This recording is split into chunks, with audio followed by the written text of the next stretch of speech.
బంగారం కోసం వేటకు వెళ్ళిన ముగ్గురు ప్రాణ స్నేహితులు చివరికి ఎలా తిరిగి వస్తారనేది ఈ కథ యొక్క సారాంశం. అనగనగా ఒక మారుమూల గ్రామంలో ఒక పల్లెటూరు ఉండేది. అక్కడ జీవన విధానం అంతా కూడా ప్రపంచానికి కాస్త దూరంలో ఉంటుంది. అక్కడ ప్రజలందరూ కూడా ఆవులు, గేదెలు మేపటం, వ్యవసాయం వారి యొక్క ప్రధాన ఆదాయ వనరుగా ఉండేది. ఆ గ్రామంలో 1976 ప్రాంతంలో కటిక పేదరికంలో ముగ్గురు స్నేహితులు జన్మించారు. వారి పేర్లు రవి, కిరణ్, సత్యం. వీళ్ళు ముగ్గురు చిన్నప్పటి నుంచి కలిసిమెలిసి జీవిస్తారు. ఎవరికి ఏ కష్టం వచ్చినా ఒకరికి వారు సహాయం చేసుకుంటూ ఉంటారు. చిన్నతనం నుండి ఆడుతూ పాడుతూ పెరిగిన వీళ్ళకు జీవితం గడవటం యువకులు అయ్యాక కొద్దిగా కష్టంగా మారుతుంది. రవి ఎక్కువగా ధైర్యం కలవాడు. జీవితంలో ఎప్పుడూ గెలవాలనుకునే మనస్తత్వం తనది. కిరణ్కి తెలివితేటలు గలవాడు, కానీ బాగా స్వార్థపరుడనే చెప్పాలి. ఇక సత్యం విషయానికి వస్తే పాపం అమాయకుడు, ఎవరికి ఏ హాని చేయటము తెలియదు. ఈ ముగ్గురు స్నేహితులు కలిసి పేదరికాన్ని జయించాలని నిశ్చయించుకొని మంచి అవకాశం కోసం ఎదురు చూస్తారు. ఇంతలో వారికి ఊళ్ళో జనాలు అందరూ అనుకున్నట్లు ఒక గుహ ఉంది, దానిలో బంగారం ఉంది. కానీ దాన్ని తీసుకురావటానికి వెళ్ళిన వారెవ్వరూ ఇప్పటివరకు కూడా తిరిగి రాలేదు.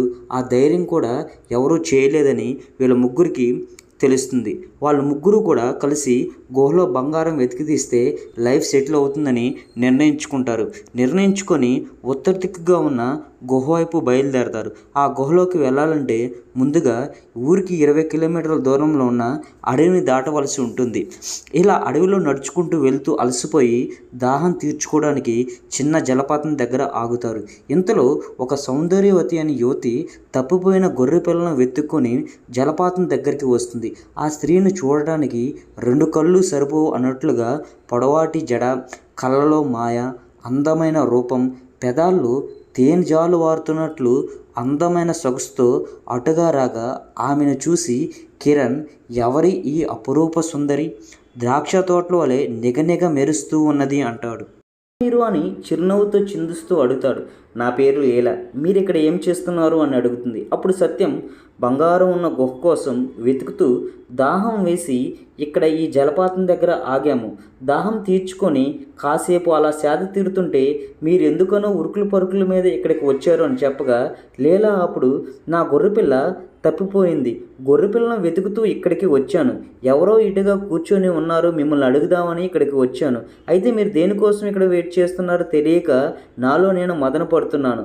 అప్పుడు సత్యం కలగజేసుకొని, ఓ అదా, మేము బంగారం ఉన్న గుహ గురించి వెతుకుతూ ఉన్నాము అని చెప్పగా, లీలా అప్పుడు బంగారం ఉన్న గుహ, నాకు కూడా తెలుసు ఆ బంగారం ఉన్న గుహ గురించి. మా తాతగారు ఎప్పుడూ దాని గురించే చెప్తూ ఉండేవాళ్ళు. అవునా? రవి అప్పుడు సరే మీరు కూడా మాతో వస్తారా అనగా, లీలా అదే పనిగా రవిని చూస్తూ తనలో తాను మురిసిపోతుంది. ఇంకేం, నాకు కూడా బంగారంలో వాటా దొరుకుతుందనే ఆశతోటి లీలా కూడా వారితోటి వెళ్ళడానికి సిద్ధపడుతుంది.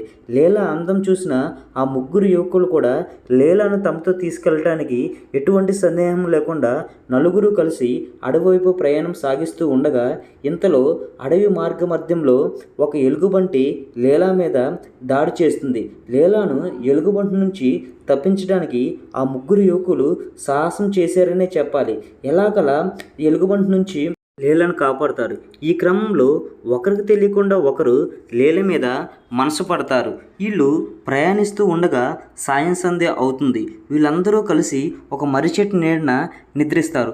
రవి మాత్రం లీలను అదే పనిగా చూస్తూ ఒక కవిత్వం చెప్తారు. బహు సౌందర్యవతి అయిన వనితవు నీవు, నీ నడుము సెలయేరు వంపు వలె బహు సౌందర్యముగా ఉండును, అందముగా ఉండును. నీ కురులు నల్లని ద్రాక్ష గుత్తుల వలె కుర్లుగా ఉండును. నీవు ప్రీతికరమైన వనితవు, నీవు నా మనసును దోచుకున్నావు అని చెప్పగా, ఆ మాటలకు లీల, నువ్వు నాకు బహుప్రియుడవు, నాకు సరియైన వాడవు, నా జీవితము నీకే అంకితం అని చెప్తుంది. ఇలా వారు మాట్లాడుకొని నిద్రపోగా తెల్లవారుతుంది. ఇదే ప్రాసెస్లో మిగిలిన ఇద్దరు కూడా లీలా మీద మనసు పడతారు. ఒకరోజు కిరణ్ కూడా ధైర్యం చేసి తన మనసులో మాటను లీలాకు చెప్తాడు. లీలా మాత్రం ఏమీ చెప్పక నవ్వుతూ సిగ్గుపడుతూ అక్కడి నుంచి వెళ్ళిపోతుంది. ఇది గమనించినటువంటి రవి మాత్రం కిరణ్పై కోపం పెంచుకుంటాడు. తర్వాత రవి లీలను పిలిచి కిరణ్ ఏం చెప్పాడు అని అడుగుతాడు. దానికి లీల, కిరణ్ మీ ఇద్దరిని సంహరించి బంగారం మొత్తం తీసుకొని నన్ను పెళ్లి చేసుకొని మహారాణిలా చూసుకుంటాడంట అని చెప్తుంది. ఆ మాటలు విన్న రవి తనలో తాను రగిలిపోతూ, వాడేంటి నన్ను చంపేది, నేనే వారిద్దరిని సంహరించి నిన్ను నాదాన్ని చేసుకొని ఈ ఊరిని పరిపాలిస్తాను అని ముందు అయితే బంగారం దొరకని తర్వాత వాళ్ళిద్దరి పని చూస్తాను అంటాడు. ఇలా ముగ్గురు స్నేహితుల మధ్య స్నేహం కాస్త లీలా మీద వ్యామోహం పిచ్చి వల్ల పగగా మారుతుంది.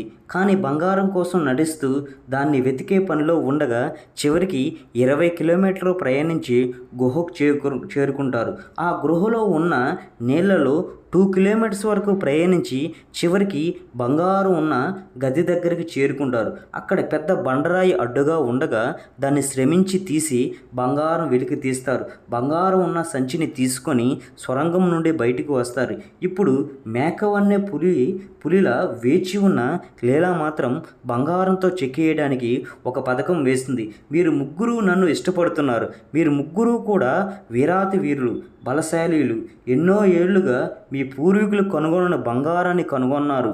నాకు మీ ముగ్గురిలో ఎవరు అయినా ఓకే, కానీ మీలో నేను ఎవరికి కావాలో మీరే నిర్ణయించుకోండి అని చెప్పగా వారిలో ఒకరికి తగువ వస్తుంది. అప్పుడు లీల, మీలో ఎవరైతే ఒకరిని ఇంకొకరు ఓడించి చివరిగా గెలిచిన వాళ్ళే బంగారంతో పాటు నన్ను కూడా గెలుచుకుంటారు అని చెప్పగా స్నేహబంధాన్ని మర్చి అమ్మాయి మాటలు నమ్మి యుద్ధాన్ని ప్రారంభిస్తారు. ఇలా ముగ్గురు ఒకరితో ఇంకొకరు పోట్లాడుకుంటూ సాయంత్రం వేళ వరకు యుద్ధం జరుగుతూ ఉంటుంది.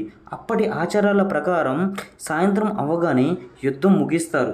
ఈలోపే లీల బంగారం ఉన్న బ్యాగ్ తీసుకొని పారిపోతుంది.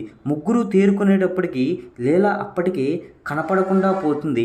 లీల చేసిన మోసానికి మిత్రులు ముగ్గురు కూడా కుంగిపోతారు. అమ్మాయి మోజులో పడి స్నేహాన్ని మర్చిపోయాం, కష్టపడి సంపాదించిన బంగారాన్ని కోల్పోయామని బాధపడతారు. అక్కడి నుంచి వారు తిరిగి గ్రామానికి వెళ్తారు.